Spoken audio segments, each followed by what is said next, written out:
All right, we are back here on the Just End the Suffering podcast, talking baseball, talking trade deadline. Join me today, guy I've on the podcast many times before. Now he is the Yankee contributor to FanNation on Sports Illustrated. Dan Federico is back on the line with us. Dan, how are you? What's going on, Mike? Thanks for having me as always. Not a problem. I have to say, I was not planning to do a trade deadline show initially, but when I saw how crazy the action was, I said, I have to do something here. This was so much fun last week. Yeah, I mean, I was talking to a few friends. It was like the trade deadline was something that I feel like we've never seen before. So much action, so many big names getting moved. Like, that's something you rarely see. Just so many top names getting traded. A lot of contenders made moves. A lot of teams that were in the middle came to contender status. I mean, there was a lot going on. So it was a fun week for sure. Yeah, not only the big names getting moved, but feel like we saw the end of the prospect hugging because a lot of big prospects got moved. The Nationals got their top two guys in the Dodgers for Scherzer and Trey Turner. The Mets sent big prospects out. The Yankees sent a lot of prospects out. Prospects got flipped like I've never seen in my life. Yeah, you could see the difference in philosophies, I guess, between different teams because, prospects are a big thing for teams that are up and coming. And, even for some, you could even look towards the Dodgers and the Yankees who have gotten a lot of their current big league talent from their minor league system. But I think one of the big things behind that was a lost year from COVID in 2020.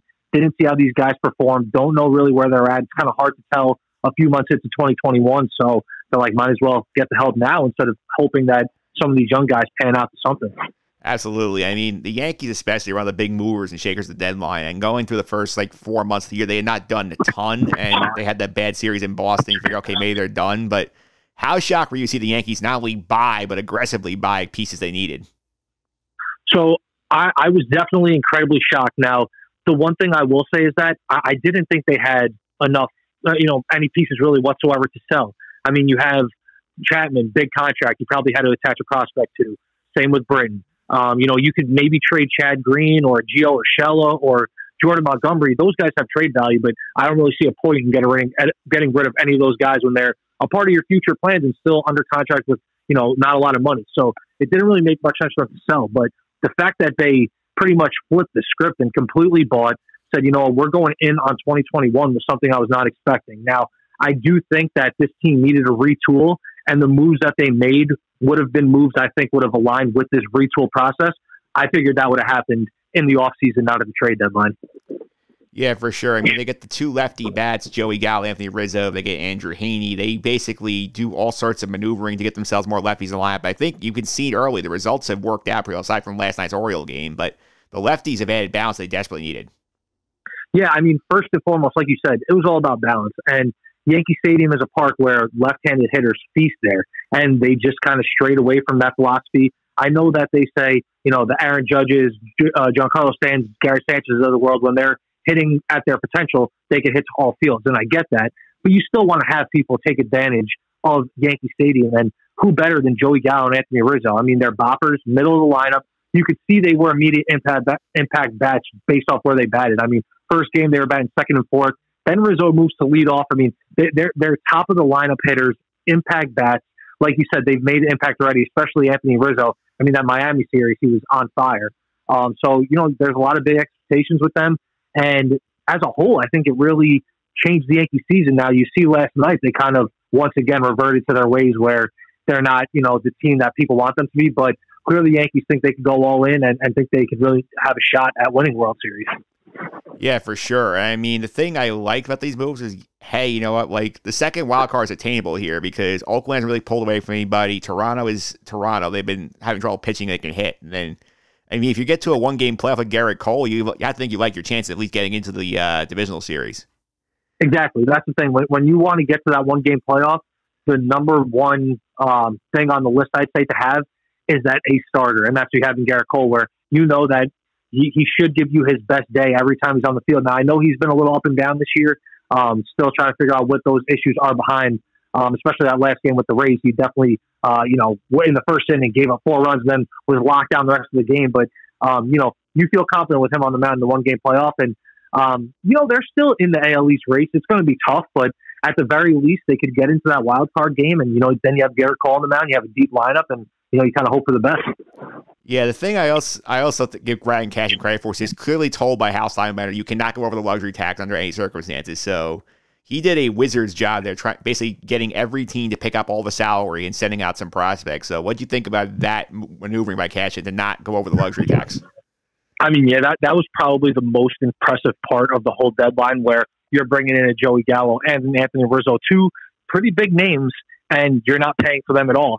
And yeah, they had to give up a little more prospect-wise, but at the same time, they didn't deal, I'd say, a consensus top 12 pick in these moves. So, I mean, a top 12 ranked prospect in these moves. So they kept a lot of their big names. You know, they had to add a little more to the Gallo and Rizzo packages for the salary, but in the grand scheme of things, they have so much depth at those positions, especially middle infield and pitching, where they were able to give up some of these guys and keep their bigger names in the system. So it was really a win-win all around for Cashman. Yeah, absolutely. And you're more tapped into the Yankee farm system than I am. And can you speak a little to some of the guys they gave up in those trades? Are there anybody you really think could be like big players down the line? Or is it more like a quantity over quality kind of deal with these trades? Well, I mean, it was definitely quantity over quality, simply because of the amount of prospects they gave up. I mean, that much is obvious, of course. But Josh Smith, Trevor Hauer, that they sent to Texas for Joey Gallo. I mean, they're two middle infield prospects. I mean, Josh Smith, the Yankees are deep, and he's young still, but there are a lot of high hopes for him. Both he and Trevor Hauer are expected to be major league hitting pieces. They don't really know exactly where Hauer is going to play defensively. He's played middle infield. Some people think he may have to go to the outfield, but his bat is definitely something that could get him to the majors. Same with Josh Smith, very versatile, good shortstop. And Glenn Otto, another one that went to the Rangers. He's somebody who can make it to the majors as early as this season. He's a strikeout pitcher, got promoted to AAA. He's been in the system for a while, but slowly climbed. So he's another name to watch out for. The Cubs package, little lesser names. I mean, Alexander Vizcaíno, he's another one who potential, but he's not a top 5 pitching prospect in the system. Same with Kevin Alcantara. I mean, they're both guys who are good. They're definitely going to boost the Cubs system, but I wouldn't say, again, the Yankees really lost that much of value compared to what they were able to keep in their system. Yeah, that's certainly a good thing. I know those top prospects didn't get touched. The one thing I'm a little surprised by with them is that they did decide to go for is they didn't really do a ton pitching-wise aside from Andrew Heaney and Clay Holmes. Are you surprised they did not make more of a push to add some pitching to help the group? You know what? I think they do have a lot of arms that they want to try out in their minor league system that they think could possibly be a starter or reliever, where they kind of throw them and see what they have. I mean, reports are that Luis Gil is going to get the call for Garrett Cole, who's now out on COVID. He's one of their top pitching prospects, so you'll see him soon. You know, comp-wise, size anyway, he's got like a Betances. He's tall, throws really hard, has a good mix. But, you know, there are questions about, will he stick as a starter? Could they move him to the bullpen and maybe unleash more potential like they did with Betances and Chad Green and Jonathan Loaisiga now? But they have a lot of guys in their system that they believe in. But at the same time, I think they were in on the pitching market, but that market was steep. I mean, obviously, Max Scherzer wasn't willing to go to New York, both the Yankees or the Mets.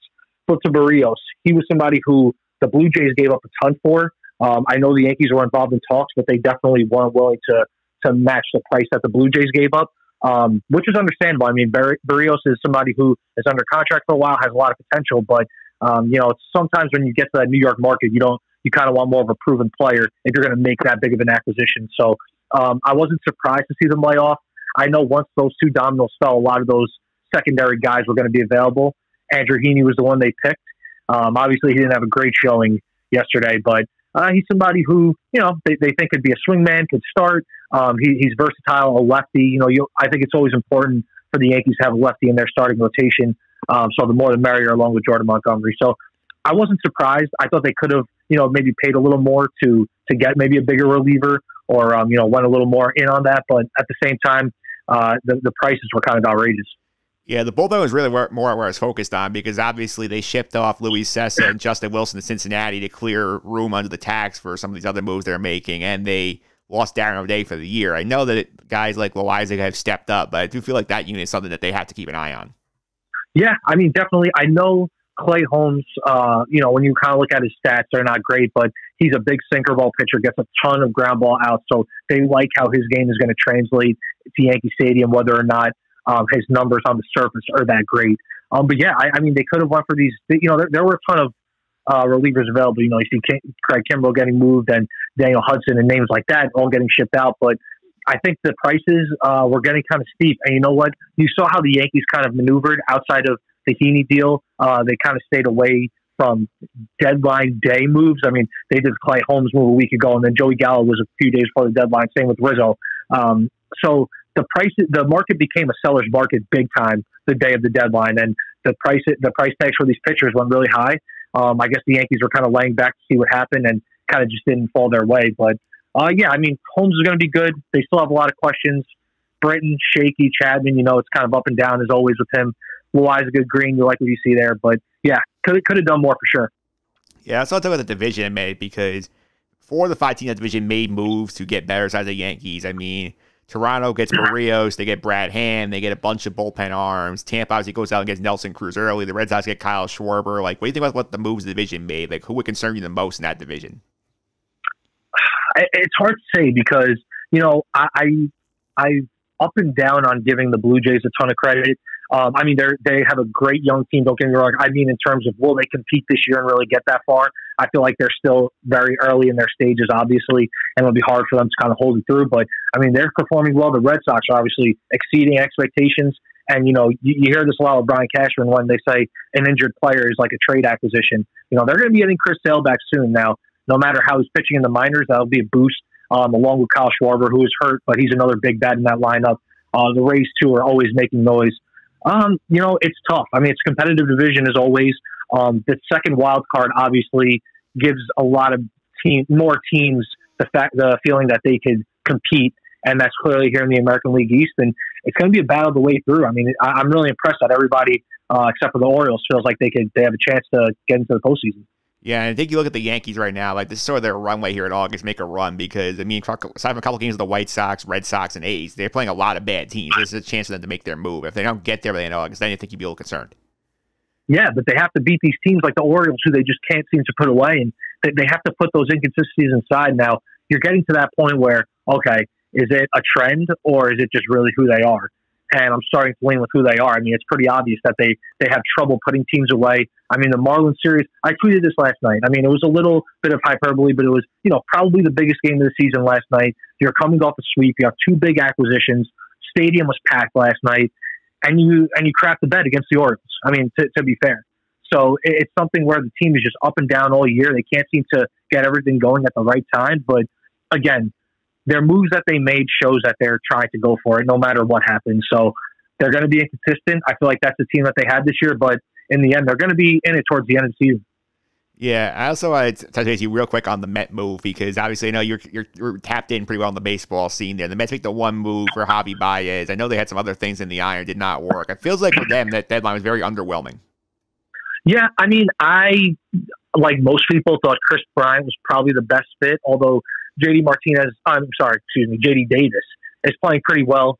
But, Chris Bryant's versatile. I think he was still an upgrade. And you want these guys that are, winners. I mean, he's won a World Series. But at the same time, you get Javi Baez, who I thought it was a really good move. I thought it was a good package to give up. I mean, Pierre Armstrong is somebody who they drafted 2020. Obviously a high upside prospect. But Javi Baez has a ton of chemistry with Francisco Lindor, as he came out days before the deadline in the media saying he plays second base for him. He has a swagger that I think the Mets fans and the organization will embrace, adds another element to their team.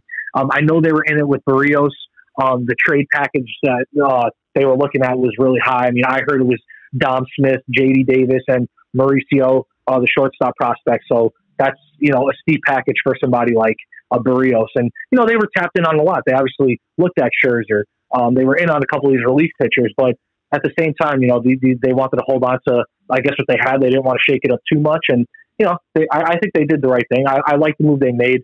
Obviously, you want more pitching, but they're going to ride out what they have.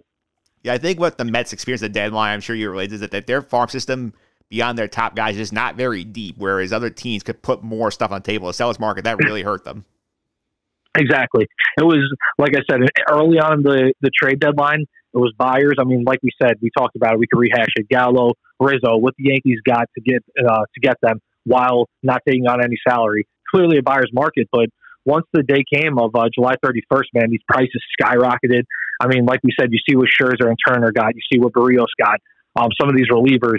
You saw what the White Sox had to give up for Craig Kimbrell. So, like you said, it was a seller's market. Mets tried. I mean, they were definitely in on a lot of conversations, but like you said, when you don't have that depth and you can't give up that quantity, it's kind of tough without giving up a top prospect. Yeah, absolutely. We'll see if that move ends up working out for them in the long term. Obviously, I have concerns with them. I said at the top of the show. But, Dan, thanks for all the time. I really appreciate it. Before I let you go, I can you follow on social media, keep off some of the stuff you're up to.